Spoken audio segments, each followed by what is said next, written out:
नङ्लाचरन् चिन्ता संसारो यत्पादाम्बुजलेन वियानान्तान् निजाचार्यान् प्रणमामि यदनुग्रहतो जन्तु सर्वदुःखातिगो भवेत् तमहं सर्वदा वन्दे श्रीमद्वल्लभनन्दनम् अज्ञानातिमिरान्धस्य ज्ञानाञ्जनशलाकया चक्षुरुन्मीलितं येन तस्मै श्रीगुरवे नमः नमामि हृदये शेषे लीलाक्षीराब्धिसायिनं लक्ष्मी सहस्रलीलाभिः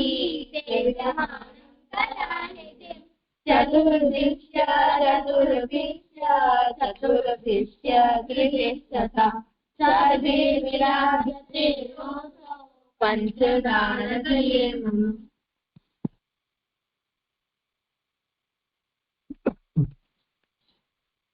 धर्म प्रणाम दीजिए। हाँ बेटा करो। हाँ दीजिए હું કીર્તન કરું? हाँ जरूर करो। प्रीत बंधी श्री वल्लभ बदसो और मन में आवे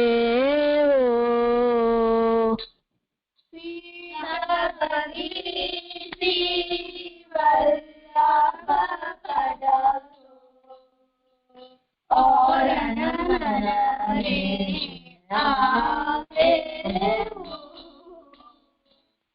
परिपुराण खट दर्शननी के जो कछु को बतावे हो और मन में आवे हो परिपुराण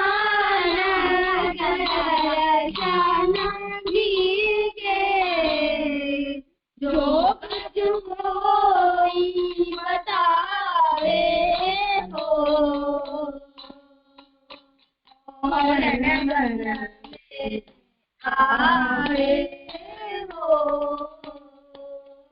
जब ते अंगीकार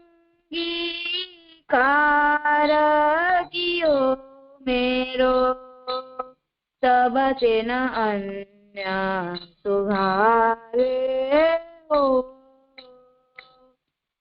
जगते अंगीकार कियो मेरो तब ते न अन्य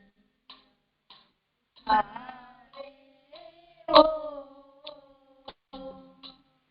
पाई महारस कोन मूढ़मती तित तित तित भटकावे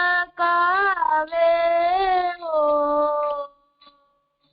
और मन में आवे हो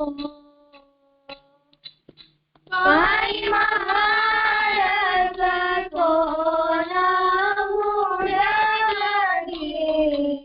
चित चित चित भटकावे हो और मन में आवे हो जाके भाग फले आकली मेरो शरण सोई जन पावे हो जाके भाग फले आकली में शरण सोई जन पावे हो नंद नंदन को निज सेवक करी चढ़ करी बाधा बढ़ावे हो और न मन में आवे हो નંદન કોઈ જશે બકરી જગતરી પાવે હો और मन में आवे हो जिनको करो भूल मन शंका ने सरी करी श्रुति गावे हो जिनको करो भूल मन संशय निश्चय करी गावे हो रसिक सदा फल रूप जानी के लेऊ छंग बतावे और न मन में आवे हो रसिक सदा फल रूप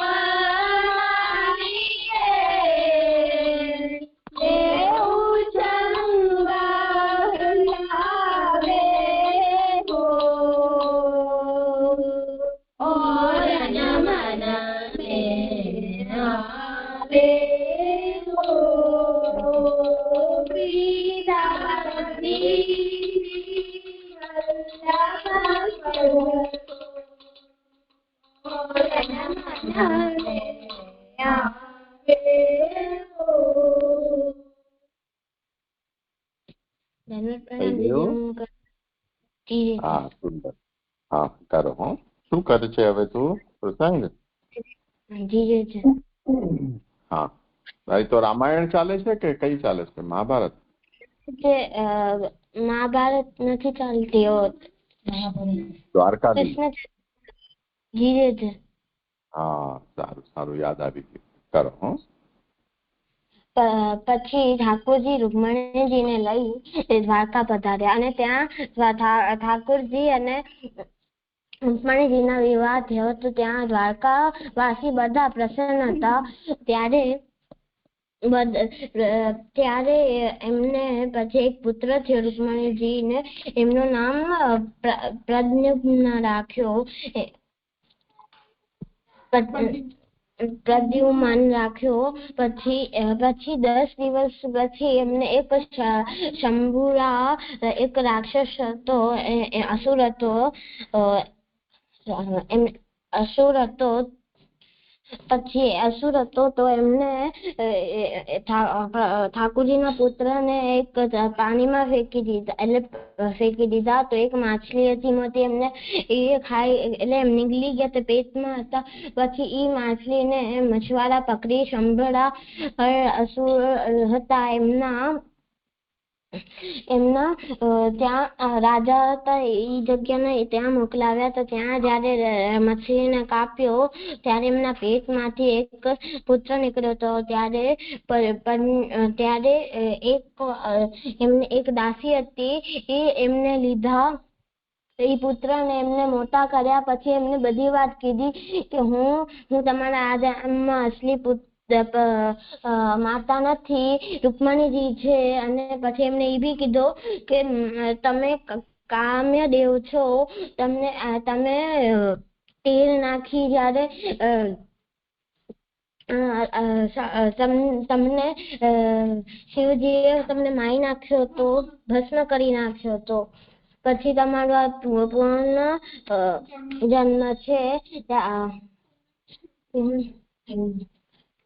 પુનર્જન્મ છે ત્યારે પછી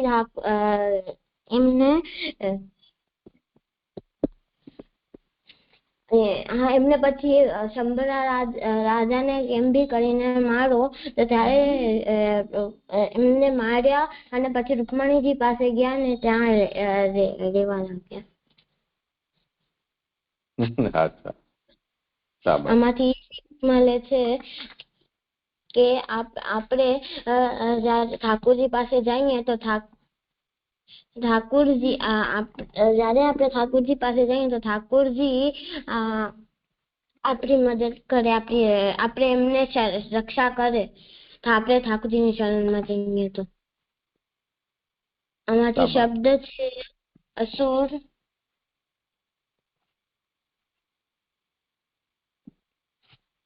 અસુર એટલે કે એટલે પ્લસ સુર, જે દેવતાના વિરોધી હોય એને અસુર કહેવાય. સુર જે ન હોય તે અસુર. સુર જે ના હોય તે અસુર.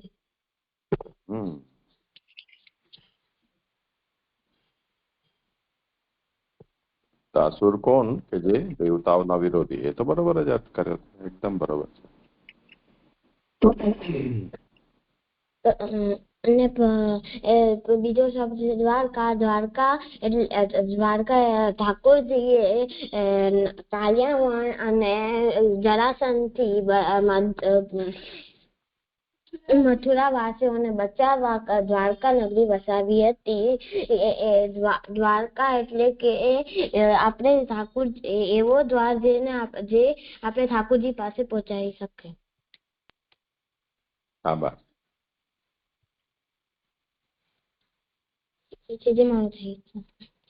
થઈ ગયું. હવે શું કરશો? શ્લોક. હા, તો કાલે આપણે જે 2 શ્લોક થયા છે ને, તો એ બોલી લો તમે બધા લોકો.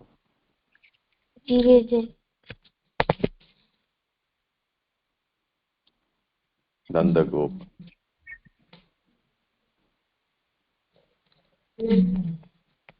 નંદગોપ ભૂપ વંશ ભૂષણ વિદૂષણ.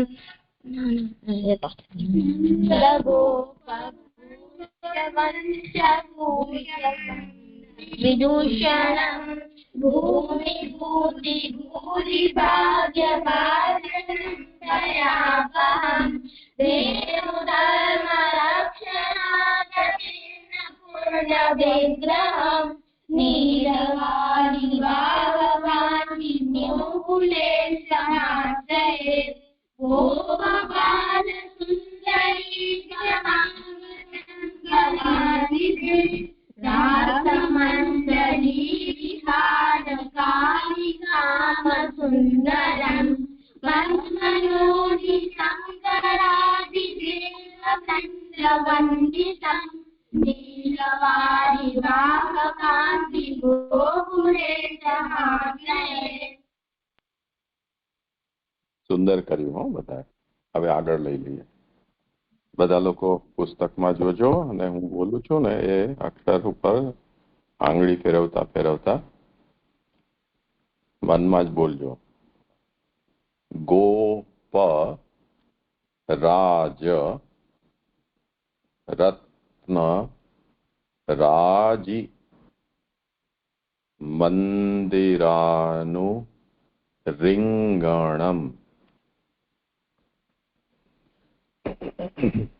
ગોપ બાલ બાલિકા કલાનુ વૃદ્ધ ગાયનમ. સુંદરી મનોજ ભાવ ભાજનાંબુજાનનમ. પછી તો સરળ છે. નીલવારી વાહકાંતિ ગોકુલેશમાશ્રયે. તો ગોપરાજ રત્નરાજી મંદિરાનુરિંગણમ. ગોપ બાલ બાલિકા કલાનુરુદ્ધ ગાયનમ. સુંદરી મનોજ ભાવ ભાજનાંબુજાનનમ. નીલવારી વાહકાંતિ ગોકુલેશમાશ્રયે. હા, ચલો રુચિર બોલ.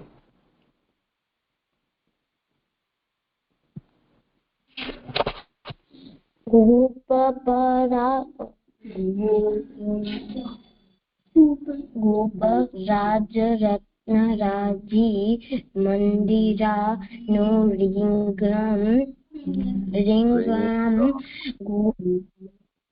રીંગણમ ગોપ બાલ બાલિકા કલાનુવૃત્ત ગાયનમ સુંદરી મનોજ ભાવ ભાજ નાંબુજાનનમ નીલવારિવાહ કાંતિ ગોકુલે સમાશ્રયે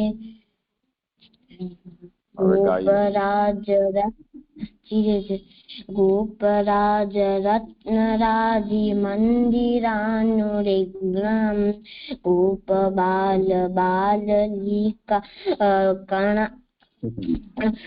કલાનું પાછું બોલ. ગોપ બાલ બાલિકા કલાનુવૃત્ત ગાયમ સુંદર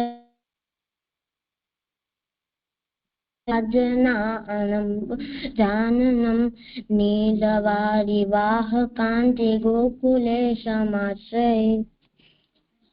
ત્રીજી પંક્તિ મને સંભળાઈ નહીં. સુંદરી પછી પાછી બોલ.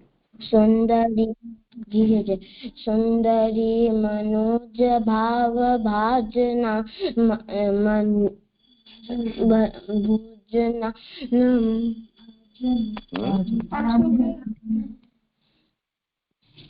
સુંદરી મનોજ ભાવ ભાજનાંબુ નાનમ જાનનમ.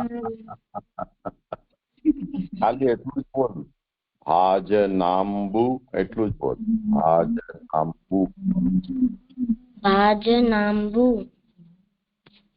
પછી નાંબુજાનનમ. નાંબુજાનનમ જાનનમ જાનનમ. હવે સુંદરી થી બોલ. સુંદરી મનોજ ભાવ ભાજનાનું જાનનમ નીલવારિવાહ કાંતિ. ત્રીજી પંક્તિ સરખી બોલ. ભાજ નાંબુ. હા, તો નાંબુ એટલું બોલ પાછળ. નાંબુજા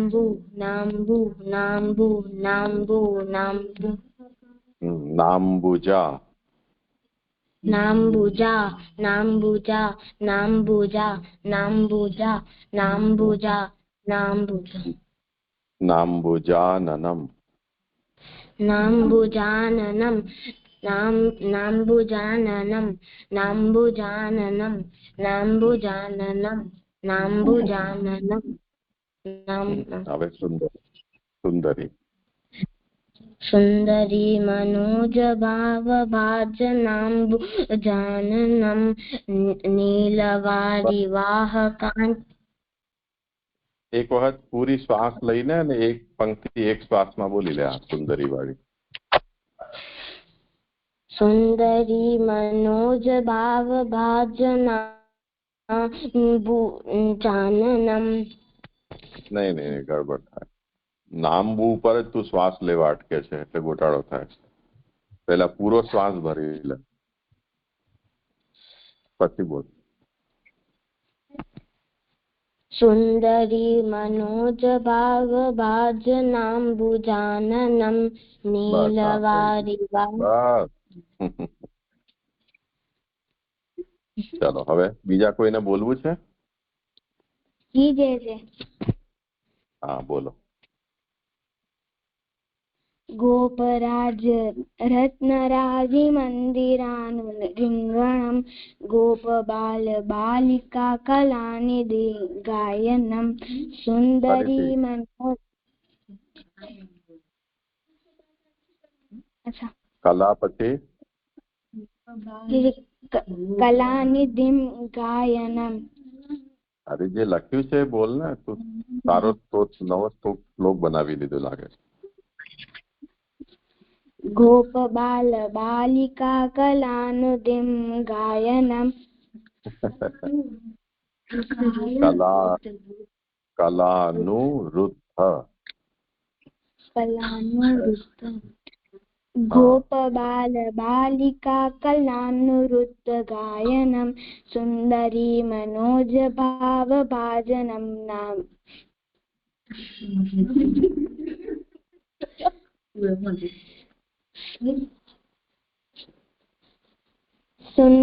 સુંદરી મનોજ ભાવ ભાજનાંબુજાનનમ નીલવારી વાહ કાંતિ ગોકુલેશ્વર આશ્રયે.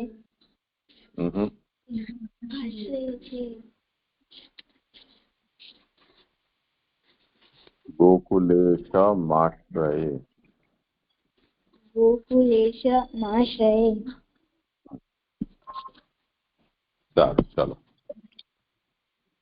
કાવ્યા, તું બોલશે? કાવ્યા, શું નામ? કાવ્યા, ધન્ય પ્રણામ. જે હા, કોણ? અક્ષિતા. હા, બોલ. ગોપરાજ રત્નરાજી મંદિરાનુરીંગણમ ગોપ બાલ બાલિકા કલાનુરુદ્ધ ગાયનમ સુંદરી મનોજ ભાવ ભાજનાંબુજાનનમ નીલવારી વાહ કાંતિ ગોકુલેશમાશ્રયે. શાબાશ.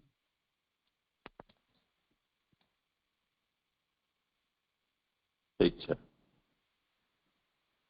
ચલો ભક્તિ કાલનું કરો.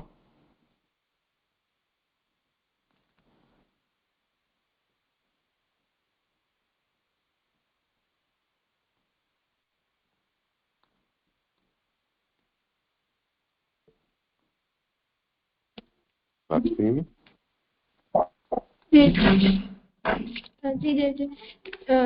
કાલે ઉદ્વેગ જોયો હતો, એના પછી પ્રતિબંધ જોયો હતો. તો કાલના શ્લોકમાં એવું જોયું હતું કે ઉદ્વેગ બે પ્રકારના હોય છે, ક્રિયમાણા અને જાયમાના. ક્રિયમાના જે ઉદ્વેગ છે, જે આપણે પોતે પેદા કરીએ છીએ, એ તો આપણે શાંત કરી શકીએ છીએ એનો ત્યાગ કરીને, જે કારણથી થાય છે એનો ત્યાગ કરીને. પણ જે જાયમાના છે એ આપણે એનો ત્યાગ નથી કરી શકતા, કેમ કે એ સ્વાભાવિક હોય છે.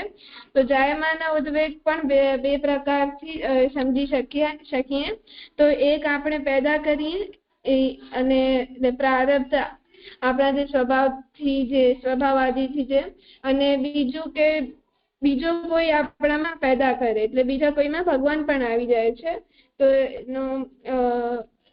તો એનામાં આપણે એક્ઝામ્પલ આપ્યો હતો કે જે કાલિયાદમન કે શકટભંજન લીલામાં ઠાકોરજીએ એવું કર્યું હતું. કાલિયાદમનમાં કે જયારે કાલિયાનાગ પાસે ઠાકોરજી ગયા હતા, તો ઠાકોરજીએ કાલિયાનાગ એમને પકડી લીધો છે અને એમને લઈ ગયો છે, એવો નાટક કર્યો. તો બધા વેશદાજીને બધા ગોપવાલીઓ ત્યાં હતા, તો એ બધા ચિંતામાં આવી ગયા, તો એમને ઉદ્વેગ થઈ ગયો ત્યાં. તો એ પ્રભુ દ્વારા ઉત્પન્ન કરેલો ઉદ્વેગ છે. તો પ્રભુ તરફથી જે ઉદ્વેગ ઉત્પન્ન કરવામાં આવતો હોય છે, એમાં ધીરજ રાખવા સિવાય કોઈ બીજો ઉપાય નથી. જેમ એનામાં આપણે એમ સમજી શકીએ કે આપણે એક્ઝામ્પલ આપ્યો હતો કે આપણે કંઈ લાગી જાય તો આપણે ડોક્ટર પાસે જઈએ, તો ડોક્ટર આપણે સર્જરીથી, જેમ કે કટ લગાડીને આપણે ઠીક કરે, તો ટ્રીટમેન્ટ છે એવી. તો આપણને લાગુ છે ને, જે ટ્રીટમેન્ટ ડોક્ટર કરાવે છે, તો એનાથી વધારે આપણને એનાથી પણ આપણને દુઃખ છે. તો એ પણ દુઃખ થોડોક આપણને દુઃખ છે. તો આપણે એમ વિચારીને જે કટ અને બધું હોય ટ્રીટમેન્ટ એ કરાવી લઈએ કે જે આનાથી આગળ જે મોટી સમસ્યા છે એના કરતા તો આ નાનકડી છે, અને મોટી સમસ્યાથી આપણે બચી શકશું. તો એ વિચારીને આપણે ટ્રીટમેન્ટ કરાવી લઈએ છીએ. તો એવી જ રીતે આ પ્રભુ તરફથી જે ઉદ્વેગ ઉત્પન્ન કરાવવામાં આવતા હોય, એમાં આપણે એવી જ રીતે ધીરજ રાખવો જોઈએ. અને બીજો બાધક એટલે પેલો બાધક જે સેવા ફળમાં જે ફળ પ્રાપ્તિમાં પેલો બાધક ઉદ્વેગ હતો, એના પછી બીજો બાધક પ્રતિબંધ છે ફળની પ્રાપ્તિમાં. શ્રી મહાપ્રભુજીએ પ્રતિબંધમાં 2 પ્રકાર બતાવ્યા છે, લૌકિક પ્રતિબંધ અને પ્રભુ દ્વારા ઉભા કરાવેલા પ્રતિબંધ. તો ફળમાં લોક પ્રતિબંધ ના કરી શકે, કારણ કે ફળ તો પ્રભુ આપે છે. તો પ્રભુ પાસે પ્રભુ પોતાના ભક્તોને પ્રભુ પોતે ફળ આપે છે, તો એમાં લોક પ્રભુનો કઈ બગાડી ના શકે. પણ લોક ભગવત સેવા શરણ સ્મરણમાં પ્રતિબંધ થાય છે. તો શ્રી મહાપ્રભુજીએ લૌકિક પ્રતિબંધનું વર્ણન સાધન પ્રકરણમાં કર્યો છે. વિક્ષેપ, અશક્તિ, પ્રતિબંધ, અત્યાગ્રહ અને પરપીડા.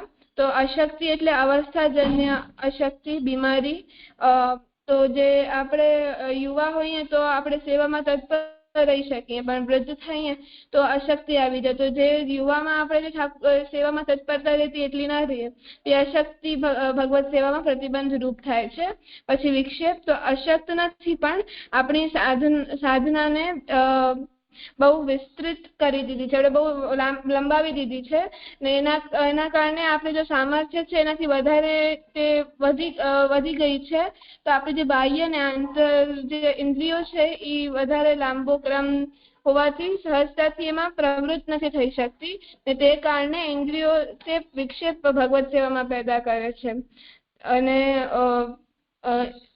તો જેમ આપણે એક્ઝામ્પલ આપ્યું તો ગોવિંદા ભલ્લાનો આપણે એક્ઝામ્પલ આપ્યું તો કે આપણે અગર બહુ લાંબી એટલે એક સ્ટુડન્ટ અગર કોઈ સ્ટુડન્ટે એનો કેપેસિટી નથી સાયન્સ લેવાની ને એને એવું કોઈ સાયન્સનો ને કોઈ સબ્જેક્ટ એવો લઈ લીધો જેને નથી આવડતો અને એ સ્કૂલમાં ભણવા પણ જાય, પછી આવીને ટ્યુશન પણ જાય અને પછી સ્કૂલ અને ટ્યુશનના હોમવર્ક કરે અને બીજા કોચિંગ્સ પણ જાય, તો એનો સામર્થ્ય નથી પણ એનાથી વધારે કરે તો એ આખો કરમાઈ જાય. એવી રીતે આ વિક્ષેપ ને આપણે સમજી શકીએ. તો એ પણ ભગવત સેવામાં પ્રતિબંધ પેદા કરે છે. પછી પ્રતિબંધ એટલે કે જે પ્રતિબંધ અહીંયા કયા લૌકિક પ્રતિબંધ ને પ્રભુ દ્વારા ઉભા કરાવેલા પ્રતિબંધ, એ જ પ્રતિબંધ છે. તો પ્રતિબંધને આપણે રોકાવટ એમ કહી શકીએ અને એને આપણે પદ્મનાભદાસજીની વાર્તાના એક્ઝામ્પલથી સમજી શકીએ કે પદ્મનાભદાસજીના ઠાકુરજી હતા જે એમને રામદાસજી એ પધરાયા હતા એમના ત્યાં, તો એ મુગલ લઈને હાલ્યા ગયા, તો એક પ્રતિબંધ આવી ગયો હતો. તો એવી રીતે આપણે પ્રતિબંધને સમજી શકીએ. પછી અત્યાગ્રહ, અતિ પ્લસ આગ્રહ એટલે વધારે આગ્રહ. તો જે આપણે કોઈ પણ વિષયના વધારે આગ્રહ કરીએ, તીર્થ, સત્સંગ કે કોઈ પણ વિષયમાં, તો જે આગ્રહ છે તે આપણે અહંકાર, જે આપણો અહંકાર છે. તો અત્યાગ્રહને શ્રી આચાર્યજી એટલે પ્રતિબંધ કહ્યો છે, કારણ કે જેને અત્યાગ્રહ કરે છે તે પોતાની અહંકારની સેવા કરે છે, ભગવાનની નહીં. તેને આપણે પાર્વતી અને રઘુનાથ છે એના અને ગોવિંદાસ ભલ્લાના પ્રસંગથી સમજી શકીએ. એના એક્ઝામ્પલ તો પાર્વતીજી હતા, એમના પુત્ર હતા રઘુનાથજી. તો પાર્વતી તે સેવા કરતા હતા, તો પર એમના જે દીકરા આવ્યા તો એ ગુસાઈજી પાસે શીખી આવ્યા હતા. તો એમને એવું થયું કે હું મોટો છું, પાર્વતીજીને કંઈ આવડતું નથી, તો એમણે કીધું કે હું હવે એકલો સેવા કરીશ. તેમણે ઘર અલગ લીધું અને ત્યાં એ સેવા કરતા ને પાર્વતીજીને કંઈ કરવા નતા દેતા, તો એ અહંકારમાં સેવા કરતા હતા. અને ગોવિંદાસ ભલ્લા છે એમણે પણ ઘણું બધું એમને એવું થતું કે ઈ સૌથી શ્રેષ્ઠ છે અને શ્રેષ્ઠ સેવા કરે છે, તો એ અહંકારમાં પ્રભુની સેવા કરતા. તો આ બંને એક્ઝામ્પલ આપણે અત્યાગ્રહના લઈ શકીએ. અને પછી પરપીડા, તો એવી સેવા ભક્તિ જેનાથી બીજાને દુઃખ થાય, બીજામાં ઠાકુરજી પણ આવી જાય કે ઘર પરિવાર વૈષ્ણવાદી બધા. તો એનો આપણે કૃષ્ણદાસ અધિકારી ને ગોવિંદાસ ભલ્લા બંનેનું ઉદાહરણ લઈ શકીએ. તો ગોવિંદાસ ભલ્લા અહંકારમાં સેવા કરે તો ઠાકુરજીને પણ એમાં કષ્ટ થતો, અને કૃષ્ણદાસ અધિકારીમાં આપણે જોઈએ કે એમણે ગુસાઈજીને કાઢી નાખ્યા હતા સેવામાંથી, ગોવર્ધનનાથજીની, તો એનામાં ગોવર્ધનનાથજીને પણ દુઃખ થયો અને ગોસાઈજીને પણ દુઃખ થયો.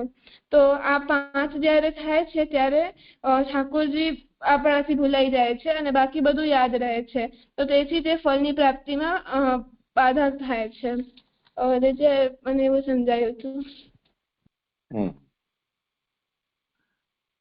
હવે જે અત્યાગ્રહ છે એમાં એટલું ખાલી વિશેષ સમજવાનું છે કે પ્રભુ સિવાય બીજી કોઈ વિષયનો અતિ આગ્રહ એ પ્રાઇમરીલી એનો અર્થ છે. ઘણી વખતે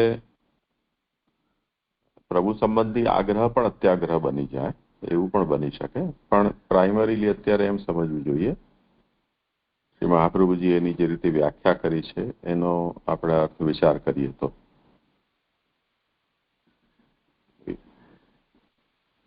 ત્યાં શ્રી મહાપ્રભુજી એમ આજ્ઞા કરે છે કે કોઈ વિષયનો આપણા મનમાં એટલો બધો આગ્રહ પનપી જાય કે જે આગ્રહને કારણે આપણે પ્રભુ જ વિસરાઈ જાય, ભૂલાઈ જવાય.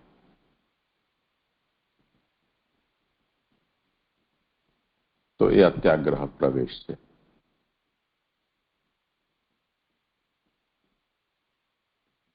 અને એનું ઉદાહરણ આપણે જેમ આ ગોવિંદદાસ ભલ્લાના જ પ્રસંગમાં આપણે સમજી શકીએ છીએ. એ પણ એક અત્યાગ્રહનું જ ઉદાહરણ છે. એમનો જે જીવનક્રમ હતો એ એવો હતો કે પેલે એ છેક મથુરાથી જલ ભરીને એને લાવતા, પગે ચાલીને જતા ગિરિરાજજીથી. તો યમુના જલ લાવતા પછી અહીંયા ઠાકોરજીની રસોઈ પેલે માટીના ચૂલા અને ભટ્ટીઓ બધી હતી ને, તો દરેક વખતે એની શુદ્ધિ થતી તો માટીથી લીપવી પડતી. તો અનવસર થઈ જાય કે રસોઈનો ક્રમ પૂરો થઈ જાય પછી એ બધું માટીથી લીપીને સ્વચ્છ કરતા, પાત્ર બધા માંજતા. એ બધું થઈને પછી એ પોતે ભિક્ષા માગવા જતા અને એમનો ખોરાક ખૂબ જ હતો. તો ભિક્ષા માગીને પછી એની રસોઈ સિદ્ધ કરતા અને પછી એ જમતા. તો એને કારણે એ પોતે એવું દેખાડવા માંગતા હતા કે જુઓ બીજા બધા લોકો તો તૈયાર મહાપ્રસાદ ખાઈ લે છે અને હું તો મારા મહેનતનું હું ખાઉં છું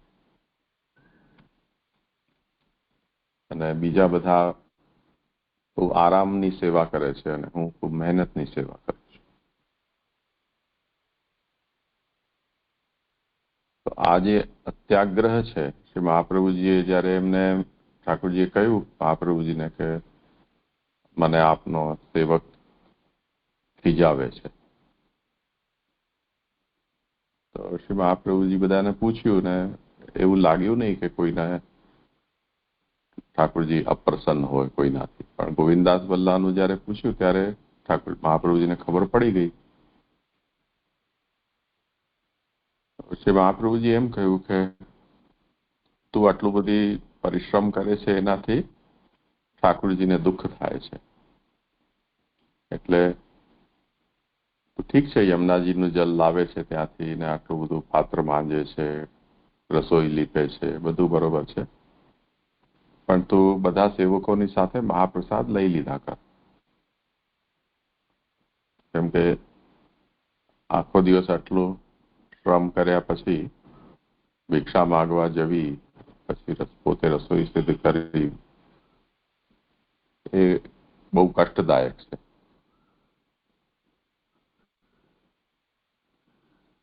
તો ગોવિંદાસના અંદર અહંકાર તો હતો જ, એટલે પછી એમણે મહાપ્રભુજીને પણ બહુ વિવેકથી નહીં પણ થોડી તોછડાઈથી આ વાત કહી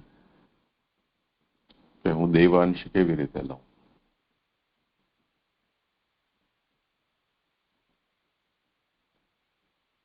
તો પછી શ્રી મહાપ્રભુજી એમને બીજો વિકલ્પ આપ્યો કે અચ્છા તને એમ લાગતું હોય કે અહીંયા દેવઅંશ છે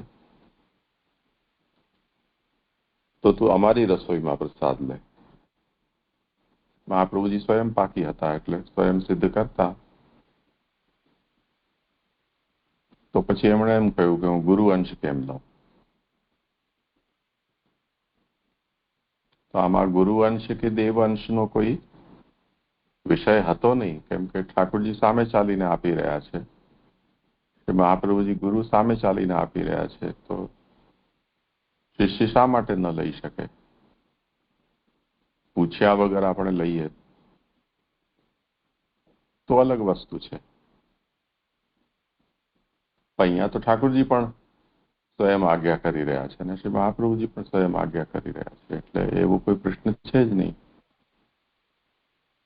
પણ એમનો આગ્રહ કહો તો આગ્રહ અને અભિમાન કહો તો અભિમાન એ એટલો વધારે છે કે ઠાકોરજીને ખરાબ લાગવું હોય તો ભલે લાગે, ગુરુને ખરાબ લાગવું હોય તો ભલે લાગે, પણ હું તો જે કરું છું એ જ કરીશ.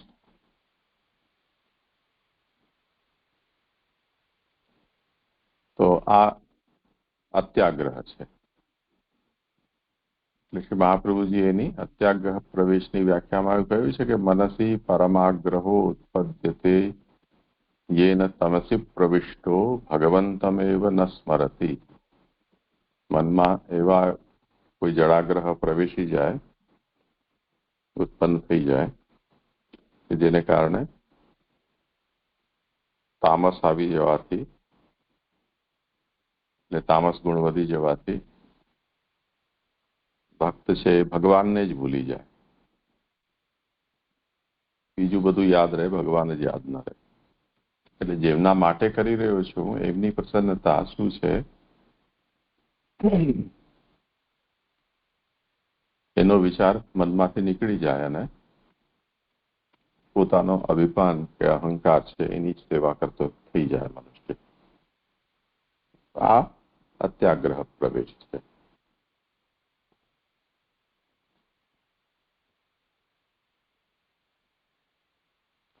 એક ઉદાહરણ આપું છું. ઘરમાં એવું બનતું જ હોય કે કોઈ વખતે કોઈ બચ્ચાઓ તોફાન કરતા હોય અને કોઈ ફોન ઉપર વાત કરી રહ્યું છે મોટું, તો ફોનમાં કોઈ વાત ન સમજાય, ચારે બાજુ ઘોંઘાટ ચાલતો હોય એને કારણે, તો જરા ખીજાઈને એને કહી દે કે ચૂપ રહો. પછી વાત પૂરી થઈ ગઈ અને પછી જેને ચૂપ રહેવાનું કહ્યું છે એને એની માં એમ કહે કે હા બોલ શું હતું? તો જે બાળક છે મોઢું ચડાવીને બેસી જાય. એની માં તો આ વાતને ધ્યાનમાં જ ન હોય કે આ મોઢું શું કામ ચડાવે છે, એવું તો શું થઈ ગયું. પછી બહુ પૂછે તો બાળક એમ કે તમે તો કીધું તું ચૂપ રહો. તો હું ચૂપ છું, હું નહીં બોલું. તો આ અવસર જે છે એને ન સમજીને અહંકારજન્ય મૂઢતા છે. આપણાથી મોટા હોય એ આપણને કોઈ ઊંચા અવાજથી કહી દે કંઈ, કે એકાદ થપ્પડ લગાવી દે તો એ તો એમનો હક છે. એમાં આપણે એટલો અહંકાર શું કરવાનો હોય? જે આપણને એવી રીતે સજા કરે છે, આપણને પ્રેમ પણ કરે છે, આપણું પાલન પોષણ રક્ષણ પણ કરે છે, પોતે ભૂખ્યા રહીને આપણને ખવડાવે, પોતે બીમાર હોય તો આપણી બધી સુવિધા સાચવે છે. તો આપણને એ વિચારવું જોઈએ ને. પણ જ્યારે તામસ અહંકાર આવી જાય આપણા મનમાં, બહુ તામસ વધી જાય, તો એનું આ દુષ્પરિણામ છે કે એવા આપણા દુરાગ્રહો પેદા થઈ જાય કે જે પ્રભુનું જ વિસ્મરણ કરાવી દે. તો અત્યાગ્રહ પ્રવેશ એનો સામાન્ય અર્થ આ છે કે પ્રભુ સિવાય બીજા વિષયો મેં કાલે ઘણા બધા ગણાવ્યા હતા, તો એ બધા વિષયોનો આગ્રહ પેદા થઈ જાય તો એનાથી એવું બને કે પ્રભુ જ વિસરાઈ જાય આપણે.